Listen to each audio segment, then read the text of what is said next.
Welcome to the War Room Chamber. Jake Howard here, riding solo, no Jason Guidola. But good news for everyone tuning in is I got stuff to get off my chest.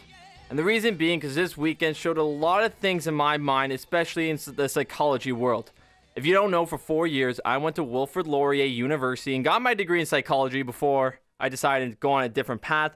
And I always hoped I would learn or remember something I learned from the past. And when it comes to this weekend, I think I did. Defense mechanisms all about trying to defend yourself from reality and try to save your feelings. And there's usually 15 of them.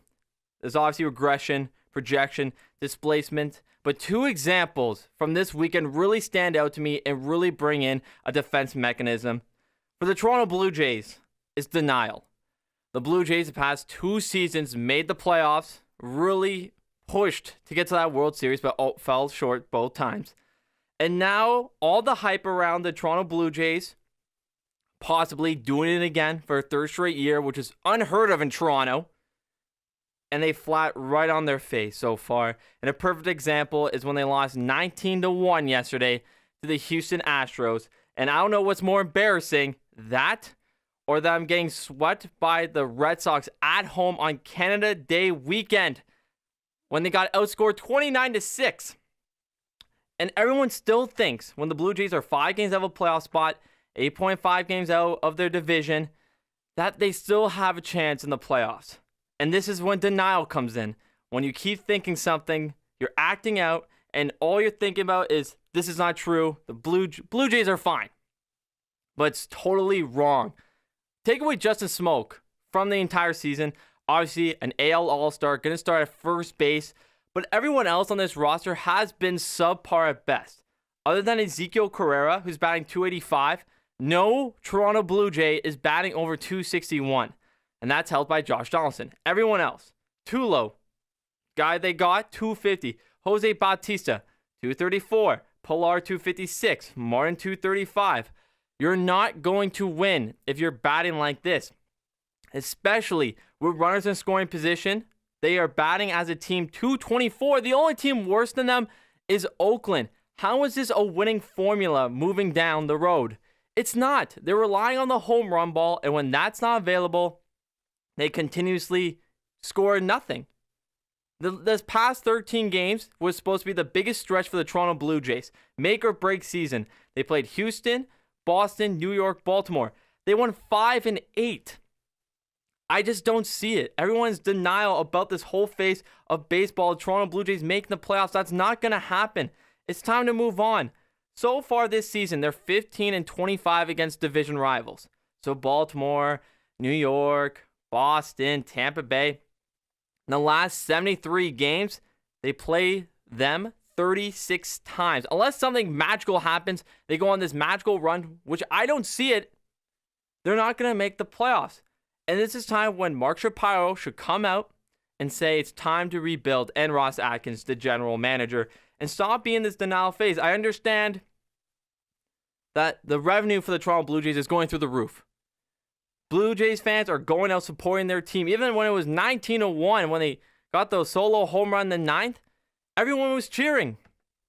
People continuously support the Blue Jays positively when they shouldn't.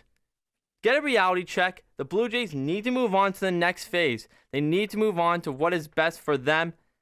And that's the future. Starting over, starting from scratch. And I'm going to move over to the CFL right now. Because another form of defense mechanism really came out to me, and that's acting out. The Saskatchewan Roughriders are probably one that is the biggest franchise in the CFL. They make a ton of money on merchandise alone. And you look at that new stadium.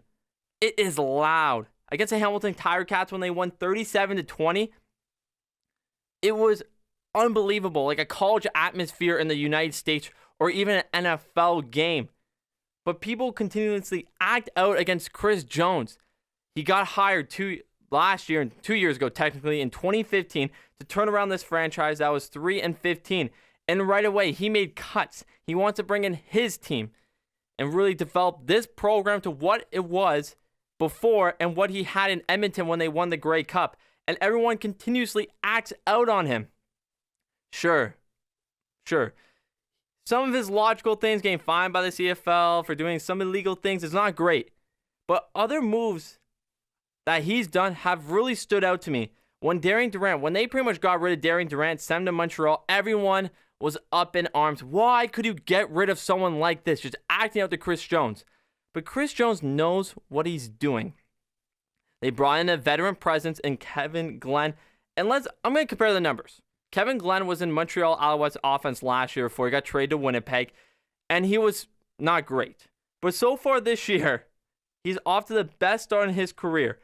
Third in the league in passing yards, first in pass attempts and completions, third best completion percentage, first in touchdowns. And if you had him in fantasy last week, he put up 34.4 points, 32 for 43 for 380 yards, 2 touchdowns, 1 pick, and 2 rushing touchdowns. I guarantee you not many people thought that Kevin Glenn could have this sort of start. And now Darian Durant on the other side with Montreal in 3 games. They're 1-2.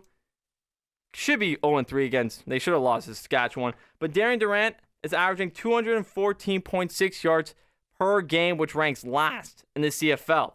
His team hasn't scored over 20 points. This looks like the exact same Montreal Alouettes team than when Kevin Glenn was there.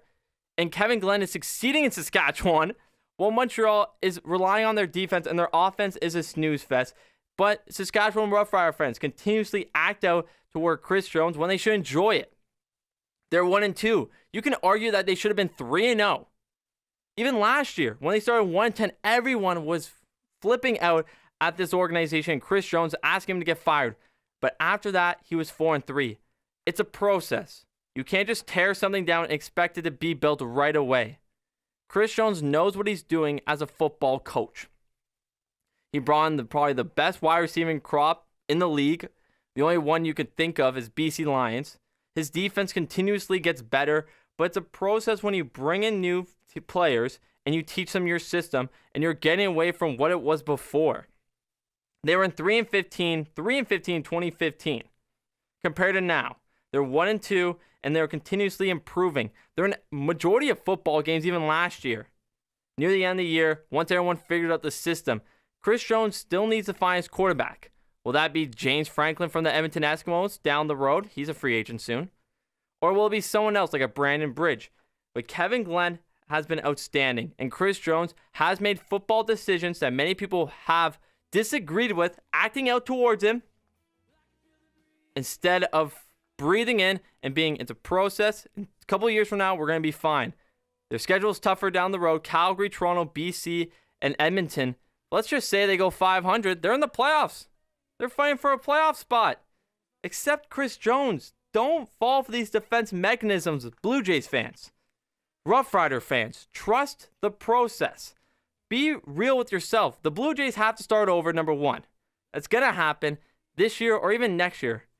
And the Rough Riders are doing just fine. They're the perfect example of what the Blue Jays should be doing, is tearing down.